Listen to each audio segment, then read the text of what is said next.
بەیاننامەکەی مەکتەبی سیاسی پارتی دموکراتی کوردستان و بڕیاری پارتی بۆ بەشدارینەکردن لە هەڵبژاردننی خۆلی شەشەمی پەرلەمانی کوردستان وەکو وەستانەوەیەک بەرامبەر بە بڕیارەکانی دادگای باڵای فدراڵی واڵوێستەکانی عراق بەرامبەر بە بەرژەوەندەکانی خەڵکی هەرێمی کوردستان کاردانەوەی زۆری لێکەوتۆتەوە. لەسەرم بابەتە زیاتر قسە دەکەم لەگەڵ میوانەکەم بەڕێز ئەکرەم ساڵح بەرپرسی لقی 22 پارتی دموکراتی کوردستان کە لە کەلارەوە لەگەڵما. بەڕێز ئەکرەم ئەم کاتت باش. پارتی ئەم بڕیارەی بۆچی دا وەکو هێزی یەکەمی کوردستان بەشدارینەکردنی لە هەڵبژاردننی پەرلەمانی کوردستان کاریگەریەکانی چی دەبێت؟ ئەلبەتە پارتی دیموکراتی کوردستان پاش ئەوەی ژمارەیەک بڕیار لە داوای 2 ساڵی ڕابردۆدا دەرچووەوە هەموو ئەو بڕیارانەی کە لە دادگای فیدراڵی دەرچوون بە ئاراستەی لاوازکردنی هەرێمی کوردستانن بە جۆرێک کە پێگەی هەرێمی کوردستان لە ڕووی سیاسی و لە ڕووی یاسایی ئەو پێگە بەهێزە نەبێت کە هەرێمی کوردستان خاوەنی دەستگا و موئەسەساتی تایبەت بەخۆی بێ وەک لەوەی کە هەبووە لە ڕابردوو. ئەلبەتە هەرێمی کوردستان هەرێمێکی یاسایی دەستوریە و دامەزراندنی هەرێمی کوردستان دەگەڕێتەوە بۆ پێش دامەزراندنی عێراقی نوێ. بۆیە ئەم هەوڵانەی دادگای فیدراڵی جێگەی گومان و تێبینیە بەو ئاراستەیە کە هەرێمی کوردستان لاواز بکە بە جۆرێکی نەرم. جاران ئەگەر هێزی سەربازیان بەکارهێنا بۆ دژایەتیکردنی خەڵکی کوردستان، ئێستا دەیانەوێت لە ڕێگەی یاساوە بە سەپاندنی بڕیاری نایاسایی و لە دادگایەکی نادەستوریە هەرێمی کوردستان لاواز بکەن بەو جۆرەی کە خۆیانەوێ. بۆیە پارتی وەکو ئەرکێکی نەتەوەیی کە هەمیشە ڕێبەرایەتی دۆزی ڕەوای گەلی کوردستانی کردووە،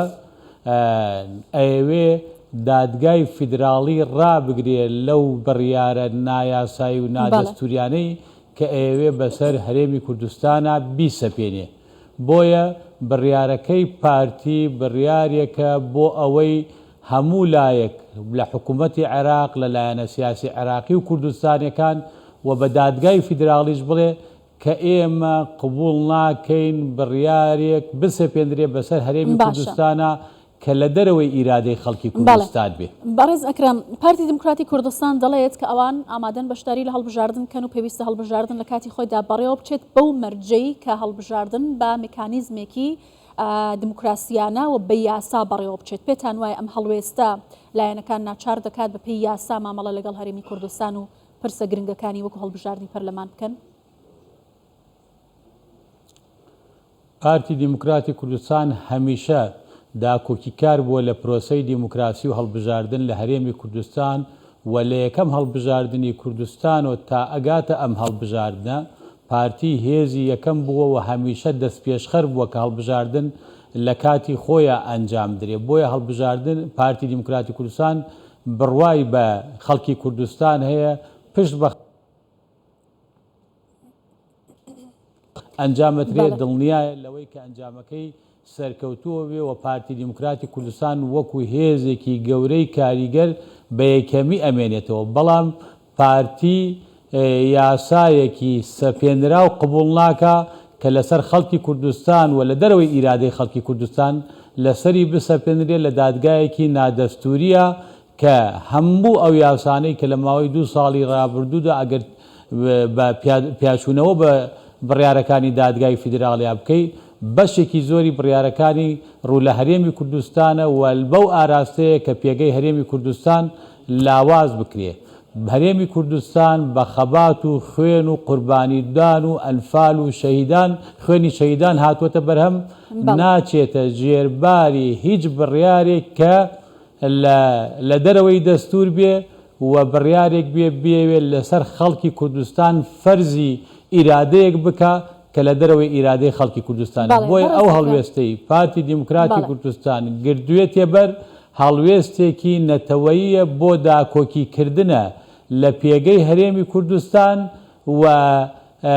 لەو ئیرادەی خەڵکی کوردستان کە قوربانێکی زۆری داوە بۆ ئەوەی ئازادی و دیموکراسی لە کوردستان و لە عێراقا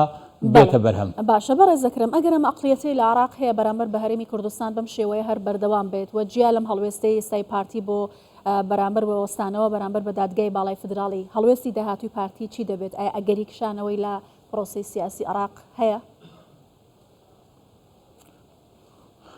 البته پارتی دیموکراتی کوردستان پەیامەکەی ڕوونە حکوومەتی سوودانی و لایەنەکانی ئیدارەی دەوڵەت ئەخاتە بەردەم بەرپرسیارەتی لەوەی کە بەپێی ئەو ڕێکەوتنە سیاسەی کە حکوومەتی محەممەد شیاع سوتانی پێدامەزراوە کە تاکو ئێستا هیچ لەو خاڵانەی کە ڕێکەوتنی لەسەر کراوە جێبەجێ نەکراوە پارتی دایانخاتە بەردەم ئەو بەرپرسیاری ڕێڕەوەی کە بەلاڕێدا دەبرێت ڕاست بکرێتەوە ئەگەر بە ڕاست نەکرێتەوە بە دڵنیایی بارودۆخی عێراق بەم شێوازەی کە ئێستا هێزێکی یا لایەنێکی تایفەیە کە ئێوێ خۆی بسەپێنێ لە تەواوی پێکاتەکانی عێراق ئەمە قبولکراو نییە چونکە عێراق لەسەر بنەمای هاوسەنگی و هاوبەشی و سازان لە دوای ڕوخانی ڕژێمی سەددام دامەزراوەتەوە ئێستا لایەنێک دەیەوێت عێراق بەرەو مەرکەزیەت بباتەوە و ئەو لایەنێت بە دەستی دەرەکی وڵات دەیەوێت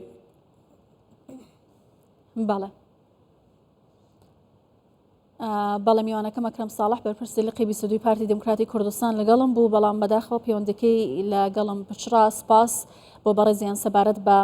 بابەتی بەشداری نەکردنی پارتی لە هەڵبژاردننی خولی شەشەمی پەرلەمان وەکو هەڵوەستەیەک بەرامبەر بە بڕیارەکانی دادگای باڵای فدراڵی لەگەڵ بەڕێزیان قسەم کرد.